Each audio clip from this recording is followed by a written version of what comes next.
região é mais ativada do que outra. E, portanto, as regiões mais ativadas, o sinal delas prevalece sobre aquelas regiões menos ativadas. Né? Isso tem um nome chamado inibição lateral. E isso faz com que nessas regiões de retransmissão sobreviva, entre aspas, apenas o sinal mais forte.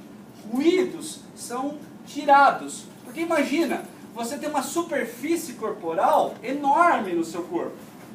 Quando você segura uma caneta e presta atenção sobre tudo aquilo de informação sensorial que a caneta está te dando, na realidade, ao mesmo tempo, a planta do seu pé também está sentindo o peso do seu corpo. A sua perna, seu braço, enfim, estão sentindo a roupa. Então você tem sensações sonestésicas por toda a superfície do seu corpo. E por que eventualmente você às vezes presta mais atenção e consegue discriminar muito bem aquilo que está acontecendo em uma parte do seu corpo? Por quê? Porque essas regiões, elas priorizam aquilo que é mais importante, favorecendo com que você perceba aquilo que acontece em determinadas áreas do seu corpo, inibindo o resto. Então é muito importante esse processamento de informação nessas regiões de retransmissão sensorial. Quando essa informação é processada aqui, ela sempre vai para uma outra área chamada tálamo. O tálamo também é uma estação de retransmissão. Só que o tálamo ele é importante, porque é uma região de retransmissão de todas as suas modalidades sensoriais. Então o tálamo ele funciona como se fosse a porta de entrada das informações chegarem no córtex cerebral. O córtex cerebral é aquela região que tem os giros, os sulcos, aquela região nobre do nosso cérebro. Então, o córtex cerebral, ele nunca recebe informação direta de estruturas localizadas em, vou dizer, mais inferiores. Toda informação que chega no córtex cerebral geralmente passa pelo tálamo. Então, o tálamo é como se fosse uma estação obrigatória antes que a informação chegue no córtex cerebral. E a gente vai entender um pouquinho melhor porque que ele é importante nisso. E finalmente, este neurônio do tálamo se projeta para o córtex cerebral. Vamos entender isso em um pouquinho mais detalhes agora. Para as informações sensoriais somestésicas, a principal via de transmissão, ela tem um nome. É chamado sistema da coluna dorsal, também chamado de leministo medial, como o professor já vai explicar aqui. Então vamos lá. Como vocês sentem o tato, por exemplo?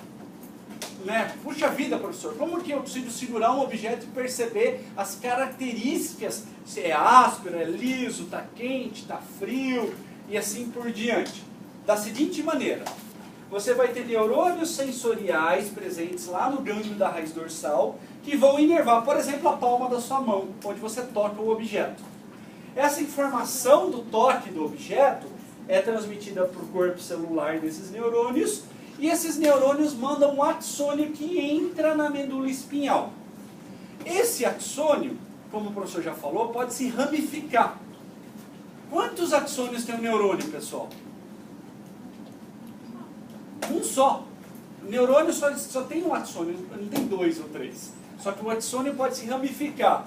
Então o que vocês veem aqui é uma possibilidade de sinapse na medula espinhal.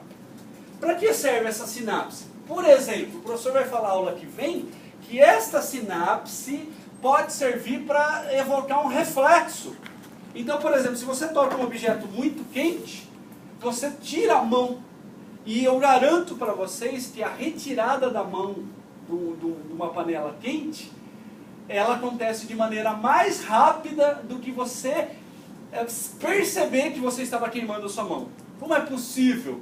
Porque a retirada da mão, ela acontece através de um arco reflexo do neurônio sensorial com neurônios motores da sua medula espinhal e não passa pelo córtex cerebral. Incrivelmente, isso é mais rápido do que você perceber que você estava queimando a mão. É um mecanismo de proteção. Você tira a mão o mais rápido possível, mesmo sem perceber aquilo que estava acontecendo. Por isso que às vezes a gente faz umas coisas desastradas, não é? Às vezes vocês vão pôr a mão no objeto e está quente, vocês podem eventualmente largar esse objeto. Conscientemente vocês não largariam, vocês tentariam colocar ele em algum lugar. Então, esse arco reflexo, ele é evocado por essas sinapses que acontecem do neurônio sensorial em regiões da sua medula espinhal, conforme o professor vai explicar melhor na aula que vem. Porém, vejam só, o axônio deste neurônio sensorial do gânglio da raiz dorsal, ele não termina na medula espinhal. Ele continua pela medula espinhal. E ele vai fazer sinapse aonde? Numa estação de retransmissão sensorial, que é chamado núcleos da coluna dorsal, que ficam localizados no seu tronco encefálico. Lembram que o tronco encefálico tem 3 segmentos? Segmento mesencéfalo, mais no alto, a ponte e o bulbo. O bulbo é a parte caudal do seu tronco encefálico. Lá no seu bulbo você tem núcleos da coluna dorsal e aqui existem neurônios que recebem a informação do gânglio da raiz dorsal. Portanto, olha que extensão tem esse axônio. Ele sai aqui do gânglio da raiz dorsal e ele vai fazer sinapse aonde? Nesses núcleos da coluna dorsal. Né?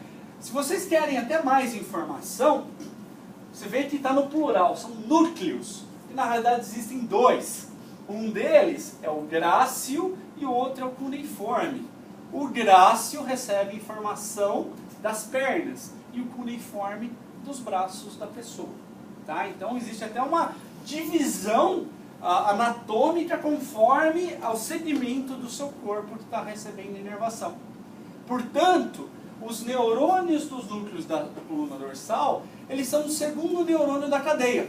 Porque quem é o primeiro mesmo é o neurônio do gânglio da raiz dorsal, que recebe a informação e retransmite essa informação para os núcleos da coluna dorsal. Por isso que vem o nome, sistema da coluna dorsal. Esses neurônios da coluna, dos núcleos da coluna dorsal mandam um axônio.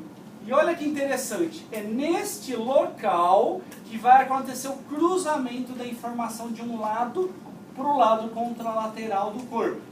E isso acontece através de uma decussação, que é um cruzamento de fibras. E esse cruzamento de fibras, né, o nome anatômico dele é leminisco medial. Por isso que também é chamado sistema leminisco medial. Porque o cruzamento da informação do lado direito para o lado esquerdo acontece aqui. Isso significa que tudo que você sente do lado esquerdo vai ser processado no seu lado direito e vice-versa. Só que em que momento que a informação cruza de um lado para o outro? Aqui no bulbo, através do axônio desse neurônio do núcleo da raiz dorsal. Esse axônio cruza para o lado contralateral e vai subir, vai subir, vai subir, até atingir uma região profunda do encéfalo, que é chamado tálamo. Tá? No tálamo vai acontecer uma sinapse. E essa sinapse vai informar o neurônio do tálamo sobre essa informação sensorial.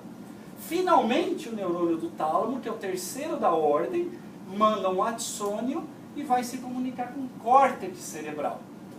E somente a partir da informação chegando no neurônio cortical é que normalmente a gente se dá conta conscientemente da informação sensorial. Então é muito louco, a gente não sabe como se dá a consciência, pessoal. Se um dia alguém falar para vocês, olha, a consciência é resultado da ativação, a gente não sabe como acontece a consciência, essa é a verdade. Mas o que eu posso garantir para vocês é que existe uma alta probabilidade da consciência ser dependente de neurônios corticais. Porque experimentos que retiram o córtex da pessoa, o sujeito perde a consciência. E a consciência não é ficar acordado dormindo, é ter consciência de aquilo que está acontecendo no seu meio. Alguém tocou seu braço. Se você faz um experimento que estimula o córtex, você toma consciência de sensações. Olha que coisa interessante. Então parece que essas informações aqui de baixo, Elas são necessárias para ir retransmitindo a informação sensorial. Mas a tomada da consciência, você sente alguma coisa e percebe que isso existe, acontece através da chegada da informação no córtex cerebral. Professor, o leminisco medial, ele é cruzamento de fibras? É o cruzamento de fibras de um lado para o outro no corpo. Tá? Então, o que esse sistema... Vocês vão ver que a gente vai repetir essa informação algumas vezes. O que esse sistema transmite de informação para o seu corpo? Ele transmite as informações táteis que são importantes para a discriminação precisa, tanto de localização quanto de intensidade. Portanto, pessoal, o leminisco medial, ele transmite as informações de tato preciso, né? Os tato principalmente dos membros, das mãos, dos pés, aquela informação que você precisa discriminar claramente onde que a informação aconteceu no seu corpo, em que parte da pele e com que intensidade. Então, basicamente, nosso principal sistema sensorial somestésico. Tá? Ainda, pessoal, é através do leminisco medial que todas as informações proprioceptivas são transmitidas. Ou seja, são aquelas informações a respeito dos movimentos, da contração muscular, né? Como que essa contração está acontecendo e tudo mais. É, sem dúvida nenhuma, nosso principal sistema de transmissão somestésico, né? Onde está o maior número de fibras sensoriais. Tá? O que é interessante sobre esse sistema é que, de novo, ele está associado com informações de precisão sensorial, como eu falei. Se você precisa discriminar claramente a intensidade de uma sensação ou a localização